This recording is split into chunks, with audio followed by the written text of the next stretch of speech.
listening to Inclusive AF with Jackye Clayton and Katie Van Horn. Hi, Jackye. Hi, Katie. How are you doing? I'm good.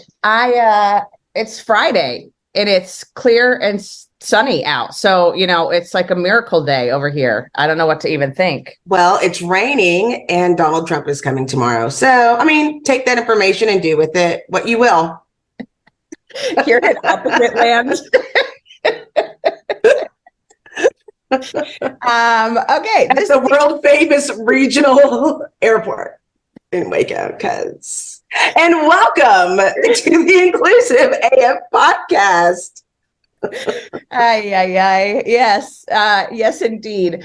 So, we are revving up for Work Human. Jackye, I know you're excited. We get to go to San Diego for a few days and see some amazing speakers. And we happen to have one of those amazing speakers joining us today. So Eric Bailey is here. And Eric, I will go ahead and turn it over to you to do a little intro, and then we'll jump right in.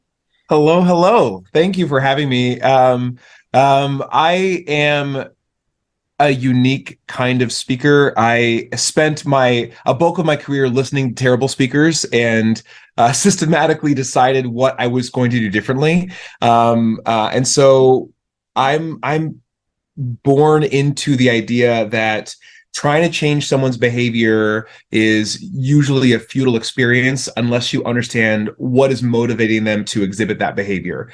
So I dove deep into the world of brain science, which is psychology, neuroscience, linguistics, anthropology, etc., and try to understand people in a more complete way. And what I realized is that when I did that, I stopped being as frustrated with people. When people exhibit behaviors that I don't understand, it's not like, oh, there's something wrong with them. It's like, oh, that makes sense.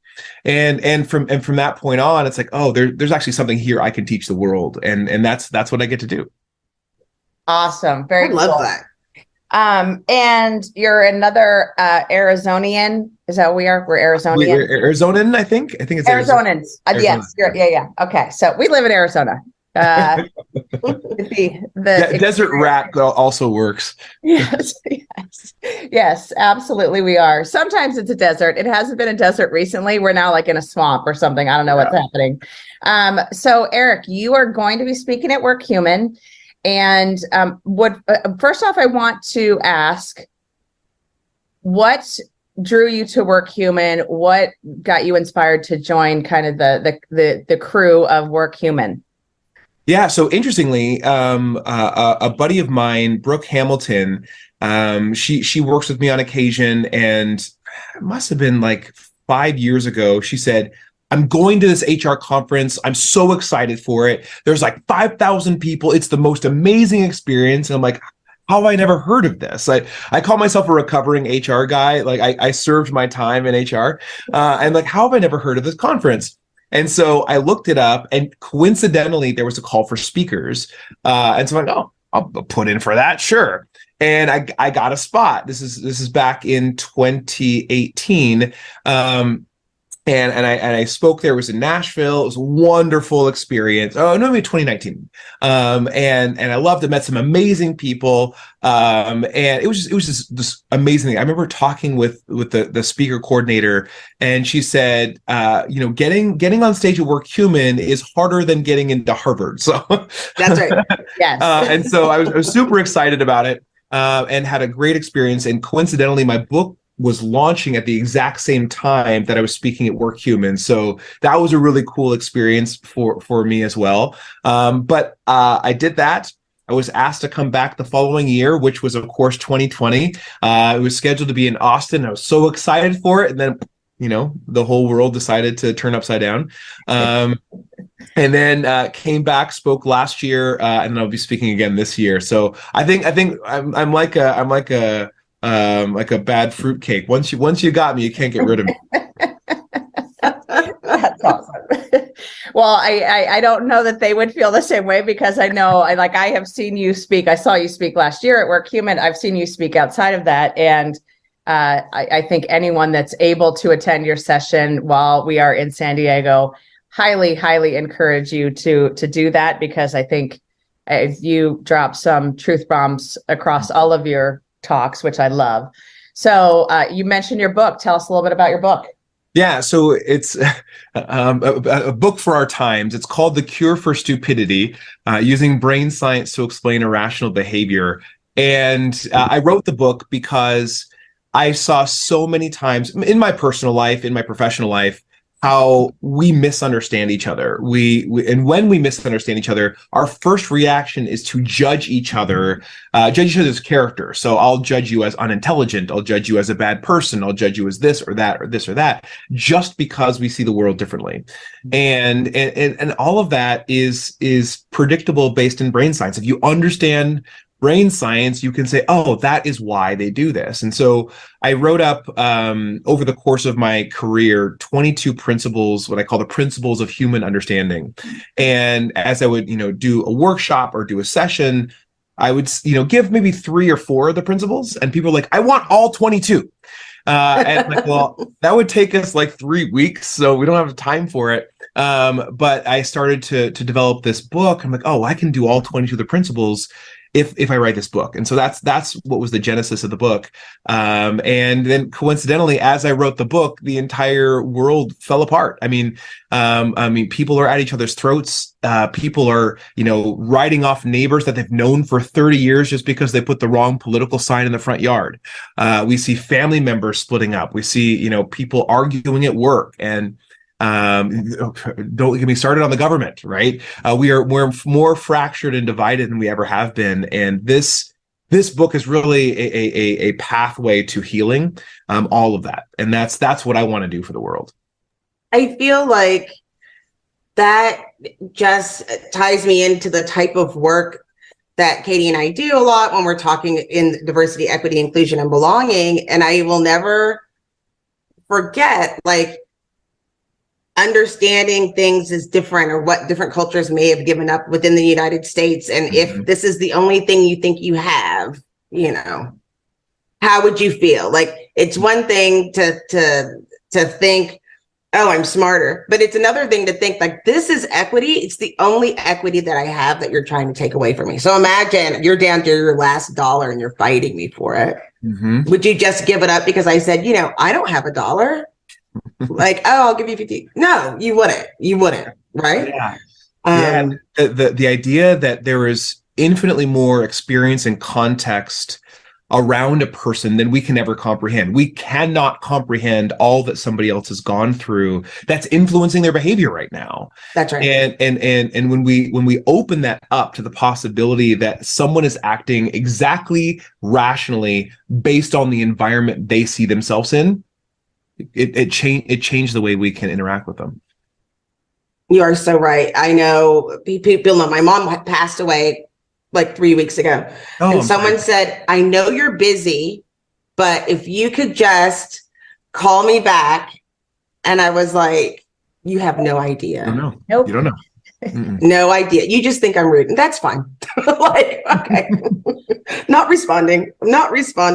But you're right. There's so many pieces. And I love that, I'm reading the Myth of Normal, which is the same, process where it's we think this is the way it's supposed to be. We only view it through our own eyes, and we think that's the way that it's supposed to be, to the point where there are times where you even view yourself as not normal, even though this feels perfectly normal behavior to you.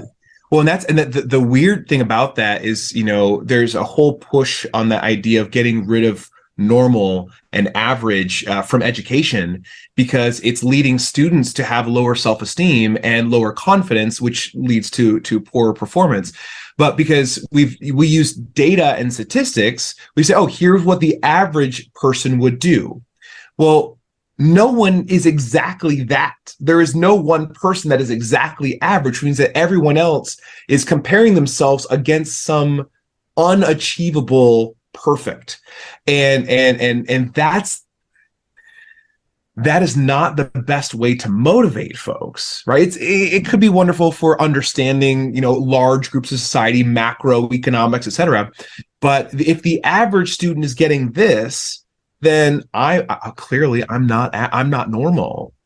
And when you spend life not being normal, we all understand not being normal, not or being an other, that puts a completely different psychological pressure on us. And there's a lot of work that we can do in our society to really help folks really, feel included, feel that they belong in the world that we are collectively creating. Remember that feeling the first day of school, looking for your table in the cafeteria? Do you know anybody?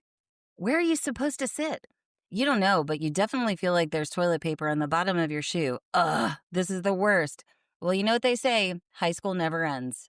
I'm Anna Morgan, former corporate recruiter turned entrepreneur, and I know the workforce can feel just as complicated and cliquey as high school. Trust me, I've been there. The layoffs, the imposter syndrome, the what the hell am I doing moments at 3 a.m. It all brought one point into focus. We all deserve a place to belong and learn. So I started this podcast just for us. Welcome to your Career BFF podcast, a place where everyone has a seat at the table, complete with masterclasses, no BS advice, and candid conversations with some of my favorite people. It's the Breakfast Club meets the boardroom. So whether you're the rebel challenging the status quo, the brain strategizing your next move, or the quiet wizard making magic behind the scenes, you have a seat. So grab your backpack, find your spot, and get ready to learn, laugh, and lead together. Because in this classroom, everyone's got a BFF. Class starts soon. See you there. Bye. That's funny. I think my kids, it's the opposite. Like, I think my son got his first 98 ever. And he's like, basically, I'm brilliant. Like, I think he's going to quit college. Like, I think he's like, I'm too smart for anyone here. I don't know how we did that, but our kids are exactly the opposite. We're like, oh, sorry, you lost the game. They're like, wait, did you see me? Did you see me though? So, maybe they'll have a party your second, but they can. No, there's one of my dear friends, Simon Bailey, no relation. We call each other cousin, but he has a bunch of research that children are operating at the genius level until they're about 4 or 5 years old, and then it starts to taper off because the world beats it out of them. And you think about like a kid in a grocery store, you see them, they're gonna be staring at you and like, wow, like trying to take in all of your amazingness. But as adults, we're like, I'm not making eye contact with another person, right? Because we lose that complete, authentic, wholehearted living because the world is kind of beating it out of us. And it's like, oh, what will the world look like, right? If we could see the world through children's eyes, like, I know we failed, but did you see me? Like, I was great. That's right. Right. Think about that. Well, and I think that also kind of just it drills into the curiosity piece that so many of us lose. And that is, part of that beating down, which is, it makes sense that the smartness level or whatever you want to call it does kind of decline because you lose that curiosity. But right. You're also making me think about like HR reviews when you get that meets expectations and you're like, cool, thanks. Mm-hmm. Like, what does that actually do for you? Not one thing. Right. Oh, I'm inspired. Let me keep being average for you. Appreciate that. Yeah. Well, and then what happens is that we get these wonderful leaders that want to motivate people. So it's like, instead of the 3 meets expectations, now it's like, okay, now I'm going to give you a 4 now. And now everyone is exceeding expectations. And it's like, well, now everyone's there. Now that's new normal. And it's like, well, now just a 4? And it's like, okay, well, now I'm going to give you a 5, and now everyone's getting 5. It's like this whole thing because we're constantly comparing ourselves against everybody else. It's like, yes. Oh, never-ending cycle of fun. It's good times. So, who are you most looking forward to seeing in San Diego at Workhuman? Oh, so Cy Wakeman, yes. We have been doing this for the last probably 6 years. I remember right after I launched my book on Amazon, it says other people bought this book. And so it was always my book next to her book. And it was wonderful. Yeah. And, we've spoken at Work Human at the same time. We spoke at Inbound, which is a conference, sales conference in Boston. We've spoken in Maine. We've spoken in Georgia. Literally, we've spoken at the same conference probably 15 times and never met. We've never met. And so last time. Wait, seriously? Seriously, we've never met. I mean, I met. Yeah, I met Eric. Eric, we need to talk. As soon as we get to San Diego on the 17th, we're going to go talk to Sai. Okay. Yeah, we'll hook that up. I mean, it's so funny. Like in Atlanta last time, we were like this close to meeting, but something happened in her room, and so she had to leave really quickly, and so we're supposed to meet, and like she left right before I got there. So I'm looking forward to meeting Sai. That's awesome. Yeah, we did. Jackie and I were kind of looking at the agenda yesterday and picking who we want. And I one of the things, and I don't know if you all feel the same way, but I love that it is the tracks that they have and that you can kind of follow a specific track. But then there's also the cool, but I also want to go to that person and that person. And, and like you said, kind of at the same time, these two people are talking. I want to see both of them. How do we make that happen? So, it's fun. But when are you actually speaking? What day are you speaking? So I actually have 2 sessions. So I'm doing so last year I did my session called Holy Shift. Make sure you enunciate. Completely changing the conversation on diversity, equity, inclusion, and privilege. And it was just, the engagement was so high in the session. We didn't have enough time to really explore everything that everyone wanted to. And so Work Human actually asked me this year if I would do an expanded workshop kind of as a part 2 to that. So I'll be doing that one on Wednesday, and then I have a regular session on Tuesday, and that one is how and when did that become normal? Kind of exploring the brain science of social norms, and that's a fun session because I mean we go into things like, why do you walk into an elevator and immediately turn around and face the door? Right. And so we'll have some fun with that. But I've done that before. And you hear people after my session, they'll actually intentionally go and stand backwards in an elevator and just see what other people do. It's so fun. It's so fascinating. But like there's these social norms that we've created, and then we just kind of all agree that this is what we're supposed to do. And sometimes like, why is that a normal? Like think about, okay, I just want you to close your eyes and imagine a birthday party hat, right? Why is it a triangle? Why is it a cone? Why is everyone? I've been wondering. Wait, but like, why do we even sing "Happy Birthday"? Why do we sing no one likes singing "Happy Birthday" and no one likes being sung "Happy Birthday" too?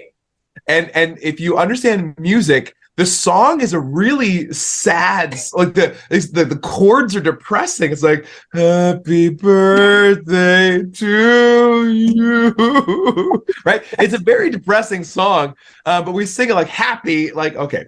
But yeah, there's these norms that we just all get on board with, and the same thing's happening at work, right? And so anyway, really fun sessions. So that'll be on Tuesday, and then the deep dive to the brain science of diversity, equity, inclusion, which you do not need to have seen the first part to really dive into it. That'll be on Wednesday.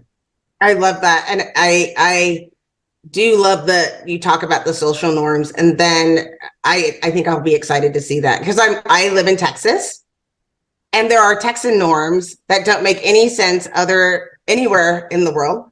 And I would, if I had extra time, I would study people in line because of the same, the fairness and how the tension starts building and how people get really angry. Like, you're not supposed to do that. And you're like, I'm just trying to throw away this bottle. And they're like, you're chatting in front of me. I think I need to read your book before I go to Disneyland the next time. I'm pretty sure. Yeah.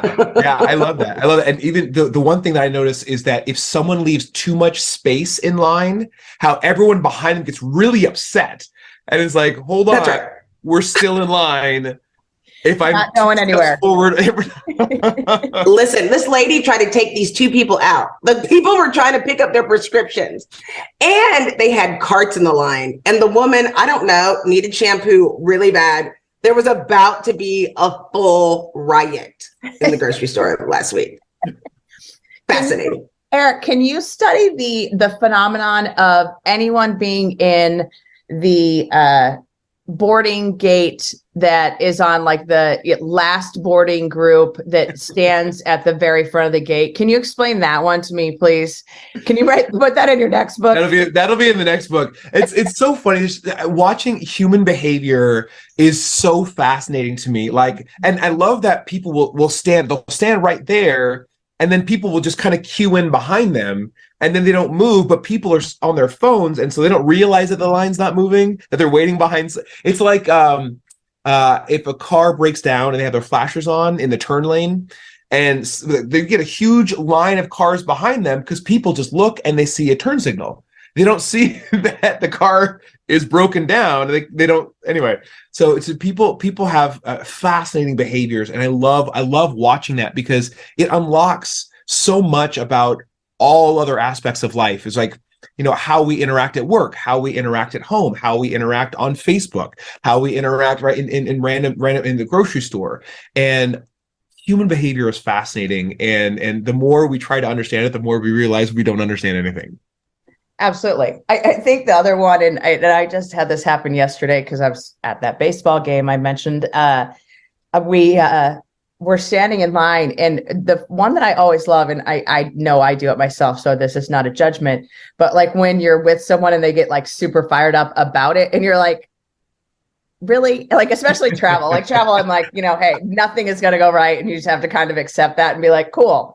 We're sitting here for another hour. All right, awesome. We're doing great. This now, Let's get my candle out, or whatever.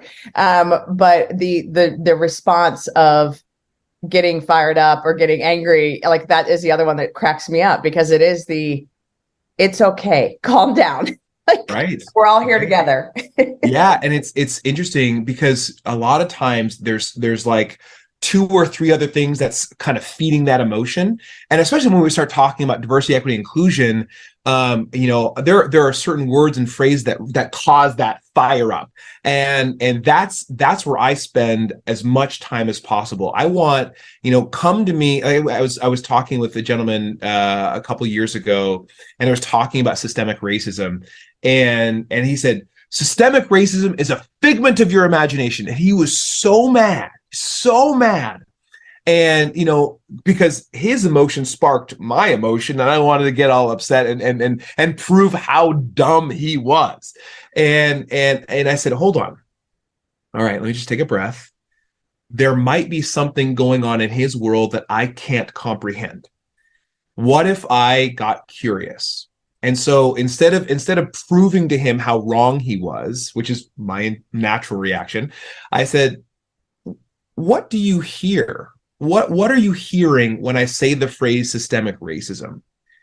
And he's like, oh, glad you asked. And he was still really angry. And he said, I hear that everything in the United States is racist, and it's all racist in its founding and its institutions, and that people of color cannot be successful. And I'm like, whoa, that makes sense. If that were my definition, I would probably say it's a figment of your imagination as well. So thank you so much for sharing.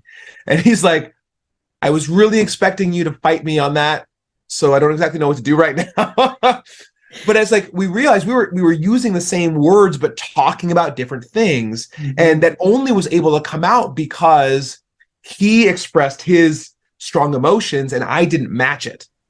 And that opened up this really powerful dialogue. And even still to this day, we still talk quite a bit. And he'll say, hey, Eric, as a young Black man, how do you feel about this news? And I'm like, this is how I feel about it. And he has access to an experience he can't otherwise have. And I'll say, I'm not going to say his name, but hey, as an old white dude, how do you feel about this? And he'll explain it, and he'll give me insight to something I can't experience. And that's the power of really doing this work in understanding human behavior, because there is so much out there for us to know that we can't know otherwise. I love that you said that. That was literally like the first two conversations me and Katee had. We met at Work Human. And one day I said, Katee, I need to ask you a question. And she said, okay. And I said, why do white women? And she said, stop. Do you want me to speak on behalf of all white women? And I said, yes. And I will continue with the question. So then, like, flash forward a week later, she was like, okay, so why do Black people? And I was like, oh, all Black people? She's like, yes. So then we were having these conversations. Like, we knew we were teasing in that. Right. But what you bring up is something that I've had to explain to people of color when they start working at my company. So I'm the VP of Talent Acquisition and Diversity, Equity, and Inclusion, belonging for Textio. And we had a new exec, and Katee is actually facilitating the Racial Healing Handbook for the executives at Textio. And I forgot to tell her that it was a meeting. And I was like, oh, well, come to the class. Her family's from the Philippines and have a farm in the Philippines. She lives in Brooklyn. It's her first, we're on the 4th chapter. It's her first time to meet with everybody. And there's a white woman talking about her own like internal racism that she was raised with. And her eyes were like this big. Like she felt like I'm in the wrong room. So I was like, okay, this is going to feel really weird. And I have to explain it to a lot of people once they join the organization of, okay, you're going to be very tense. There's meetings where you're used to being, othered or told to be quiet or belittled. And when it doesn't happen, it's that same response that you were talking about. Mm-hmm. There's all this like pent up adrenaline because you're paying ready for a fight. Yeah. And then when it doesn't happen, you can't even listen because that has to stop. Yeah. Before you can move on. And so I really relate to what you were saying about the person that came in just like really upset. And then when you were like, I ain't even mad at you. And he's like, okay, I need a minute because like all of this adrenaline is still there, but I don't want to fight you now. So I have to kind of calm it down, I think about that also in driving with people like, so when I had my son, he's 20 now, but when I had him,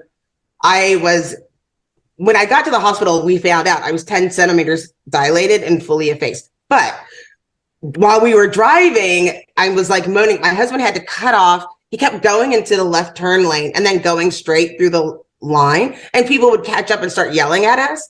And I have never been upset at a driver ever since. Because I'm like, you don't know. We don't know. No idea. You're going through. Yep. Hello, this is Michael Vandervoort from the Drive Through HR podcast, where we discuss ideas, trends, and activities that impact HR, talent, HR technology, and the workplace. Our focus is on expanding knowledge and igniting curiosity as we hear directly from people who are shaping the future of the HR industry. Join us. You didn't know that poor Todd was getting screamed at.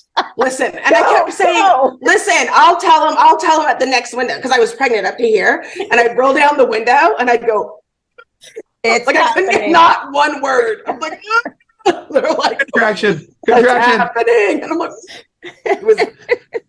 we should have filmed it. It would have been a really, I don't know, would have been a bad show. Awesome. Well, Eric, we are very excited to see you speak and the workshop. I'll be there for sure. I'm actually, I know, Jackye, that you want to go to another one that's happening, but I just looked to double check the Black Men in Tech. I know you want to go to that session. And so don't worry, it's not the same time. So Eric, we'll be in the front row if you need us, if you need us to tag in, just let us know. And we'll go from there. Last words on why someone should go to Work Human. Oh my gosh. So as I mentioned before, recovering HR guy, I've sat through so many terrible presentations over the course of my career, and Work Human has this wonderful ability to cultivate the best, maybe not necessarily like the best, like, quote unquote speakers, but the best content, the best energy, the best delivery. And you walk out of every session that you go to like, that was awesome. any other HR conference, any one of the speakers, any one of the sessions would have been the best session at a conference. And so, and the energy and the camaraderie is second to none. Going down to Work Human Central and just hanging out with all these folks that are really here based on their own curiosity, that they want to grow, they want to develop, they want to connect. It's a wonderful environment. So I'm really glad that it's ramping back up again after the pandemic. The numbers are going up. I'm really looking forward to. I'll be there the whole week, having a bunch of fun, and I'll be in the front row for the general sessions. You know me, Katie. I'll be there, but it's going to be fantastic. I'm looking forward to it. Absolutely. Jackye, what are you most looking forward to, and why should someone attend? The food. Now listen. No, I know that sounds out of control. We were literally listening to a jazz band, and I don't even remember. Yeah. It was like there wasn't that many people there because we had just had like ice cream and pretzels, and then before that had like taco bars. Like there's more food, and it's like the best food, and it's all day. Yeah. And it's snacks and treats and breakfast. Like, so even if you just really like food, you're getting more than your value's worth at any ticket price. I promise, or I will give you your money back. That is not where I expected you to go, but I know you wholeheartedly. Full of surprises, right. full of surprises today. So for me, I think it's kind of a little bit of what Eric, you're saying, the content and just that network. And it's not like it's not networking. It truly is like coming together as a group of individuals and learning from each other, having really good conversations. And I also love, and I know I talk about this all the time, the way that they localize what they're doing as well. So, we'll be in San Diego, and normally when they have their recognition bar, there's, very localized charities that they're giving to. They have vendors that are there that are from from San Diego. Obviously last year, it was Atlanta, and we got to see some really cool stuff from local artists, local artisans. And so I think that's part of it as well. But I agree with you wholeheartedly. Every single session that you attend, you come out and you're like, that was the best session. And then you go to the next one, you're like, that was the best session. And it's like all day long, you just learn and grow throughout the day, and it's awesome. So that's the part that I also love. So we will see you, Eric, in it's like 3 weeks. A couple now, weeks, right? yeah. I know. So soon. Yeah, it's going quickly this year already, but we'll see you in a few weeks. Looking forward to hearing your talk, and thank you so much for joining us on the podcast. Thank you. Thanks for having me. Of course. This is Katie Van Horn. And this is Jackye Clayton. Bye. Bye-bye.